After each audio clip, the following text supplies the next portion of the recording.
ನಮಸ್ಕಾರ, ಸ್ಪೇಡ್ ನ್ಯೂಸ್ಗೆ ಸ್ವಾಗತ. ನಾನು ಚಂದ್ರಕಲಾ ಗೋವಿಂದಪ್ಪ. ಎಸ್, ಪವಿತ್ರ ಗೌಡ ಅವರು ಒಂದು ಮಾರ್ಮಿಕವಾದಂತಹ ಪೋಸ್ಟ್ ಒಂದನ್ನ ಹಾಕಿದ್ದಾರೆ. ನನ್ನ ಜೀವನದ ಸತ್ಯಕತೆ ಗೊತ್ತಿಲ್ಲದ ಬಹಳ ಜನ ನನ್ನನ್ನ ವಿನಾಕಾರಣ ದೂಷಿಸಿದ್ರು.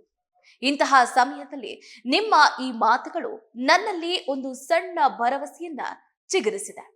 ನನ್ನ ಕಡೆಯಿಂದ ಅನಂತ ಧನ್ಯವಾದಗಳು. ನನ್ನ ಜೀವನದ ಸತ್ಯ ಅಸತ್ಯತೆಗಳನ್ನ ಅರಿತುಕೊಳ್ಳದೆ ನನ್ನ ಬಗ್ಗೆ ಇಷ್ಟು ಕೆಟ್ಟದಾಗಿ ಮಾತನಾಡುವ ಇಂತಹ ಸಮಾಜದಲ್ಲಿ ನಿಮ್ಮಂತವರು ಇರುವುದು ಬಹಳ ವಿಶೇಷ ಅಂತ ಹೇಳಿದ್ದಾದರೂ ಯಾರಿಗೆ? ಅಷ್ಟೇ ಅಲ್ಲದೆ ಪವಿತ್ರ ಗೌಡ ಈ ಹೇಳಿಕೆಯನ್ನ ಕೊಡ್ತಾ ಒಂದು ಎಡವಟ್ಟನ್ನು ಕೂಡ ಮಾಡಿಕೊಂಡಿರುವಂತಹ ಘಟನೆ ನಡೆದಿದೆ. ಹಾಗಾದ್ರೆ ಏನಿ ಸುದ್ದಿ ನೋಡೋಣ ಬನ್ನಿ.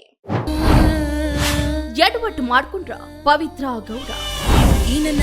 ಮೊದಲು ಉಬ್ಬಿ ಬಳಿಕ ಕುಗ್ಗಿದ ಗೌಡ. ನನ್ನ ಜೀವನದ ಸತ್ಯಕತೆ ಗೊತ್ತಿಲ್ಲ. ಜೈಲು, ಕೇಸು, ಕೋರ್ಟ್, ಜಾಮೀನಿನ ನಂತರ ಮೊದಲ ಬಾರಿ ಪವಿತ್ರ ಮಾರ್ಮಿಕ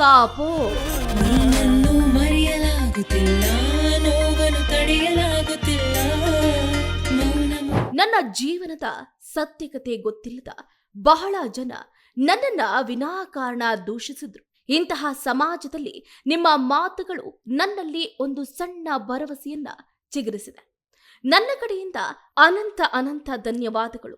ನನ್ನ ಜೀವನದ ಸತ್ಯ ಅಸತ್ಯತೆಗಳನ್ನ ಅರಿತುಕೊಳ್ಳದೆ ನನ್ನ ಬಗ್ಗೆ ಇಷ್ಟು ಕೆಟ್ಟದಾಗಿ ಮಾತಾಡುವಂತಹ ಸಮಾಜದಲ್ಲಿ ನಿಮ್ಮಂತವರು ಇರೋದು ಬಹಳ ವಿಶೇಷ. ಹೌದು, ಈ ರೀತಿಯಾದಂಥ ವಾಕ್ಯಗಳನ್ನ ಪವಿತ್ರ ಗೌಡ ಅವರು ತಮ್ಮ ಇನ್ಸ್ಟಾಗ್ರಾಮ್ ಖಾತೆಯಲ್ಲಿ ಬರ್ಕೊಂಡಿರುವಂಥದ್ದು.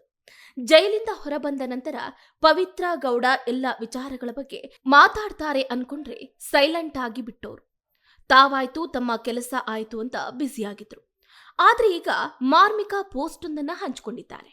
ಹೌದು, ರೇಣುಕಾ ಸ್ವಾಮಿ ಕೊಲೆ ಕೇಸ್ನ ನಂತರ ಪವಿತ್ರ ಗೌಡ ಹಾಗೆ ದರ್ಶನ್ ಕುರಿತು ಸಿಕ್ಕಾಪಟ್ಟೆ ಚರ್ಚೆಯಾಗಿತ್ತು. ನಟಿ ಪವಿತ್ರ ಗೌಡ ಬಗ್ಗೆಯೂ ಕೂಡ ಸಾಕಷ್ಟು ಮಾತುಗಳು ಕೇಳಿಬಂದಿತ್ತು. ಕೇಸು, ಜೈಲು, ವಿಚಾರಣೆ, ಕೋರ್ಟ್, ಜಾಮೀನು ಅಂತ ತಿಂಗಳುಗಳೇ ಕಳೆದು ಹೋಗಿದ್ವು. ಪವಿತ್ರ ಗೌಡ ಅವರಿಗೆ ಜಾಮೀನು ಕೂಡ ಸಿಕ್ತು. ಜಾಮೀನು ಪಡೆದು ಹೊರಗೆ ಬಂದ ನಂತರ ನಟಿ ಎಲ್ಲದಕ್ಕೂ ಉತ್ತರಿಸ್ತಾರೆ ಅನ್ಕೊಂಡ್ರೆ ಎಲ್ಲವೂ ಕೂಡ ಉಲ್ಟಾ ಪಲ್ಟಾ ಆಗಿತ್ತು. ಜಾಮೀನು ಪಡೆದು ಹೊರಗೆ ಬಂದ ಪವಿತ್ರ ಗೌಡ ತಾನಾಯ್ತು, ತಮ್ಮ ಕೆಲಸ ಆಯ್ತು ಅಂತ ಏನು ತನ್ನ ರೆಡ್ ಕಾರ್ಪೆಟ್ ಸ್ಟುಡಿಯೋ ಕೆಲಸಗಳ ಮೇಲೆ ಗಮನವನ್ನು ಹರಿಸಿದ್ರು. ಇನ್ನು ಸಮಾಜ ಹಾಗೆ ಮಾಧ್ಯಮ ಒಬ್ಬ ಹೆಣ್ಣು ಕಷ್ಟದಲ್ಲಿ ಇರುವಾಗಲಾದ್ರೂ ಆಕೆಯನ್ನ ಗೌರವಿಸಲಿ ಅನ್ನೋದು ನಾನು ಬಯಸ್ತೀನಿ. ನನಗೆ ಹಾಗೆ ನನ್ನ ಆಪ್ತರಿಗೆ ಮಾತ್ರ ನನ್ನ ಜೀವನದ ಕಟು ಸತ್ಯ ಏನು ಅಂತ ತಿಳಿದಿದೆ ಅಂತ ಪವಿತ್ರ ಗೌಡ ಮುಂದುವರೆದು ಬರ್ಕೊಂಡಿದ್ದಾರೆ. ಹೌದು, ಹಿರಿಯ ವಿಮರ್ಶಕಿ ಡಾಕ್ಟರ್ MS ಆಶಾದೇವಿ ಅವರ ವಿಡಿಯೋ ಕ್ಲಿಪ್ ಶೇರ್ ಮಾಡಿದ್ದಾರೆ. ವಿಡಿಯೋದಲ್ಲಿ ಆಶಾದೇವಿ ಮಾತನಾಡಿದ್ದು ಮಾಧ್ಯಮ ಸಲಹೆಗಾರರಿದ್ದಾರೆ. ನಾನು ಅವರಿಗೆ ಹೇಳಬೇಕು, ನಾನು ಅಂದ್ರೆ ಯಾವುದೇ ವಿಷಯ ಆಗಿರ್ಲಿ, ಆಕೆ ಒಬ್ಬ ನಟಿಯ ಬಗ್ಗೆ ನಾನು ಮಾತಾಡಬೇಕು. ಆಕೆ ನಟಿಯೇ ಆಗಿರ್ಲಿ, ಆಕೆ ಇನ್ಯಾರನ್ನೋ ಮದುವೆ ಮಾಡ್ಕೊಳ್ತಾಳೆ, ಅದರಲ್ಲಿ ನಿಮಗೇನು ಸಮಸ್ಯೆ? ನನ್ ಆಫ್ ಯೋರ್ ಬಿಸ್ನೆಸ್ ಅಲ್ವಾ? ಒಬ್ಬ ಪವಿತ್ರ ಅನ್ನುವ ಹೆಣ್ಣುಮಗಳ ವಿಷಯದಲ್ಲಿ ಅಪವಿತ್ರ ಅಂತ ಬಳಸಿದ್ದು ತಪ್ಪಲ್ವಾ? ಇದು ಎಷ್ಟರ ಮಟ್ಟಿಗೆ ಸರಿ ನೀವೇ ಹೇಳಿ. ಹೆಣ್ಣಿಗೆ ಬಳಸುವ ಭಾಷೆನಾ ಇದು? ಆಕೆ ಅಪವಿತ್ರ ಅನ್ನೋಕೆ ಯಾವ ಹಕ್ಕಿರುತ್ತೆ ಮಾಧ್ಯಮಕ್ಕೆ ಅಂತ ಪ್ರಶ್ನೆಯನ್ನ ಮಾಡಿದ್ರು.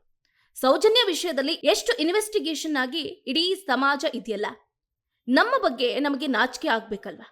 ಇಷ್ಟು ತೆರೆದ ಪುಸ್ತಕದ ಹಾಗೆ ಆ ವಿವರಗಳು ನಮ್ಮ ಕಣ್ಣಿಗೆ ಇರಬೇಕಾದ್ರೆ ಮತ್ತು ಆಧಾರಗಳು ಇದ್ದಾಗ್ಲೂ ನಾವು ಅದರ ಬಗ್ಗೆ ಮಾತಾಡದೆ ಬಾಯಿ ಮುಚ್ಕೊಂಡು ಕೂತ್ಕೊಂಡಿರ್ತೀವಿ. 100 ಬಗೆಯ ಮಾತುಗಳನ್ನ, ಅಸಹ್ಯ ಮಾತುಗಳನ್ನ ಈ ಲೋಕ ಆಡ್ತಾನೆ ಇರುತ್ತೆ ಅಂದಿದ್ದಾರೆ. ಇನ್ನು ಇದೇ ಸಂದರ್ಭದಲ್ಲಿ ನೋಡಿ, ರೇಣುಕಾಸ್ವಾಮಿ ಕೊಲೆ ಆರೋಪಿ ಪವಿತ್ರ ಗೌಡ ಹಿರಿಯ ಸಾಹಿತಿಯೊಬ್ಬರ ಹೇಳಿಕೆಯೊಂದನ್ನ ಅಪಾರ್ಥ ಮಾಡ್ಕೊಂಡ್ರ ಅನ್ನುವಂಥ ಪ್ರಶ್ನೆಯೂ ಕೂಡ ಉದ್ಭವ ಆಗ್ತಾ ಇದ್ದು, ಇದರ ನಡುವೆ ಪೇಚಿಗೆ ಸಿಲುಕಾಕೊಂಡಿದ್ದಾರೆ ಅನ್ನೋದು ಗೊತ್ತಾಗ್ತಾ ಇದೆ. ಹೌದು, ಈಗಾಗಲೇ ಹೇಳ್ದಾಗೆ ಹಿರಿಯ ಸಾಹಿತಿ ವಿಮರ್ಶಕರಾದ ಡಾಕ್ಟರ್ MS ಆಶಾದೇವಿ ಅವರ ಭಾಷಣದ ತುಣುಕೊಂದು ತನಗೆ ಸಂಬಂಧಿಸಿದ್ದು ಅಂತ ಅವರು ತನ್ನನ್ನ ತಾನೇ ಬೀಗಿಕೊಂಡಿದ್ದಾರೆ. ತಮಗೆ ಸಪೋರ್ಟ್ ಮಾಡಿದ್ದಾರೆ ಅಂತ ಪವಿತ್ರ ಗೌಡ ಖುಷಿಗೊಂಡಿದ್ದಾರೆ. ಆದ್ರೆ ಆ ಹೇಳಿಕೆ ತನಗೆ ಸಂಬಂಧಿಸಿದ್ದಲ್ಲ ಅಂತ ಅವರಿಗೆ ಗೊತ್ತೇ ಆಗಿಲ್ಲ. ಕೇವಲ ಭ್ರಮೆಯಲ್ಲೇ ಪವಿತ್ರ ಗೌಡ ಇದ್ದಾರೆ ಅನ್ನೋದು ಕಡೆಗೆ ಗೊತ್ತಾಗಿದೆ. ವಿಮರ್ಶಕರಾದ ಡಾಕ್ಟರ್ MS ಆಶಾದೇವಿ ಅವರು ಭಾಷಣವೊಂದರಲ್ಲಿ ಕಿವಿ ಮಾತುಗಳನ್ನ ಹೇಳಿದ್ರು. ಅದೇನು ಅಂತಂದ್ರೆ, ಮಾಧ್ಯಮಗಳು ಕೆಲವರನ್ನ ಅವಹೇಳನ ಮಾಡುವುದನ್ನ ನಿಲ್ಲಿಸಬೇಕು ಅಂದಿದ್ರು. ಪವಿತ್ರ ಅನ್ನುವವಳು ಯಾರನ್ನಾದ್ರೂ ಮದುವೆ ಆಗ್ಲಿ ನಿಮಗೇನ್ ತೊಂದ್ರೆ? ಪವಿತ್ರ ಹೆಸರನ್ನ ಅಪವಿತ್ರ ಅನ್ನೋದಕ್ಕೆ ನಿಮಗೆ ಯಾವ ಹಕ್ಕಿದೆ? ಮಹಿಳೆ ಬಗ್ಗೆ ಈ ಮಾತು ಬಳಸುವುದು ಸರಿನಾ ಅಂತ ಮಾಧ್ಯಮಗಳನ್ನ ಪ್ರಶ್ನೆ ಮಾಡಿದ್ರು. ಆದ್ರೆ ಇದು ತನಗಾಗಿ ತನ್ನ ಪರ ಹೇಳಿದ್ದು ಅಂತ ಪವಿತ್ರ ಗೌಡ ಭಾವಿಸಿದಂತಿದೆ.